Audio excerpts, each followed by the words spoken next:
Perkenalkan, nama saya Aliana Barus dengan NPM 230910230, mahasiswa dari Prodi PGSD Universitas Katolik Santo Thomas Medan.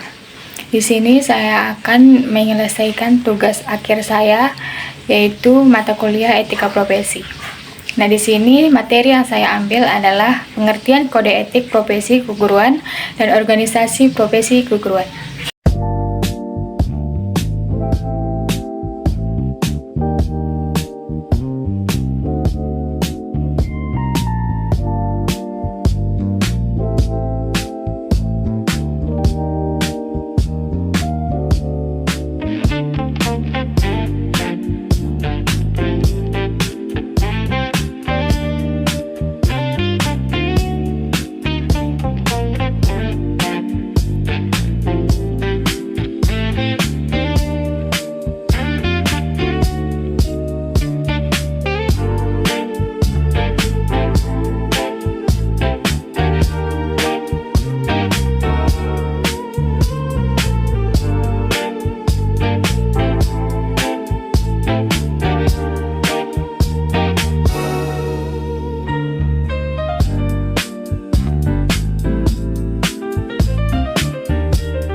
Pada suatu hari, 2 minggu menjelang ujian nasional, seorang guru di Sekolah Dasar Negeri Konoha memberikan kisi-kisi soal ujian beserta jawabannya.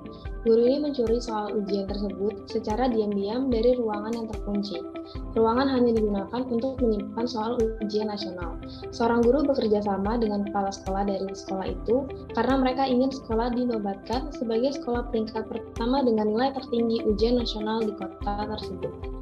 Pada awalnya, kepala sekolah menolak tindakan membocorkan soal, tetapi akhirnya kepala sekolah mengiyakan ajakan itu demi mendapatkan pengakuan. bahwa Sekolah Dasar Negeri Konoha memiliki guru-guru yang kompeten dalam mengajar. Bu, saya memiliki ide untuk ujian nasional nanti. Ide apa? Bagaimana jika kita memberikan bocoran soal ujian kepada murid-murid kelas 6? Tidak, itu tidak boleh dilakukan karena melanggar hukum. Tetapi, jika nilai ujian nasional murid-murid bagus, sekolah kita akan terkenal, Bu. Tetap saja itu sama dengan melanggar kode etik. Memangnya Ibu tidak ingin sekolah kita mendapatkan penghargaan dan pengakuan karena nilai ujian murid-murid yang bagus?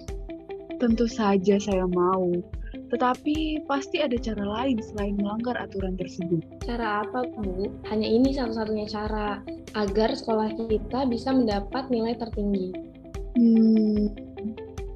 Baiklah. Bagaimana cara membocorkan soal kepada murid-murid agar tidak ketahuan? Ibu kepala sekolah yang memegang kunci ruangan soal, bukan? Berikan kunci itu pada saya. Lalu saya akan mencuri soal ujian tersebut dan memberikan soal tersebut kepada murid. Saya akan mengatakan kepada murid, pelajari soal ini ya. Apakah murid-murid bisa mengerjakan soal tersebut? Saya juga akan memberikan kunci jawabannya. Baiklah. Ini kuncinya.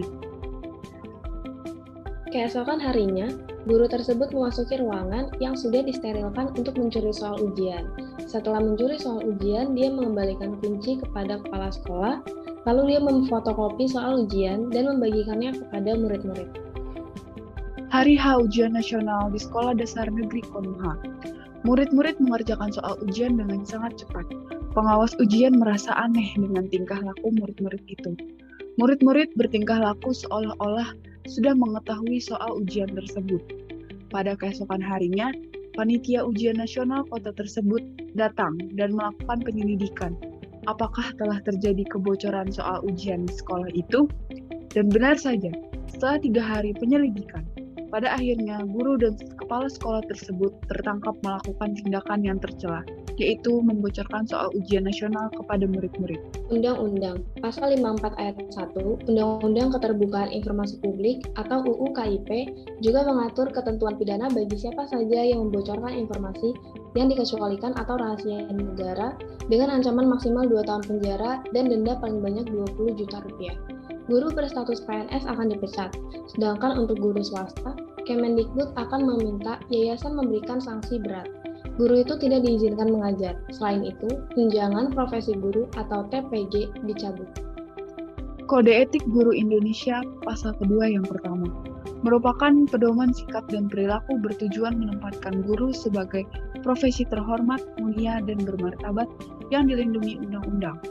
Yang kedua, Kode Etik Guru Indonesia berfungsi sebagai seperangkat prinsip dan norma moral yang melandasi pelaksanaan tugas dan layanan profesional guru dalam hubungannya dengan peserta didik, orang tua atau wali siswa, sekolah dan rekan seprofesi, organisasi profesi, dan pemerintah sesuai dengan nilai-nilai agama, pendidikan, sosial, etika, dan kemanusiaan.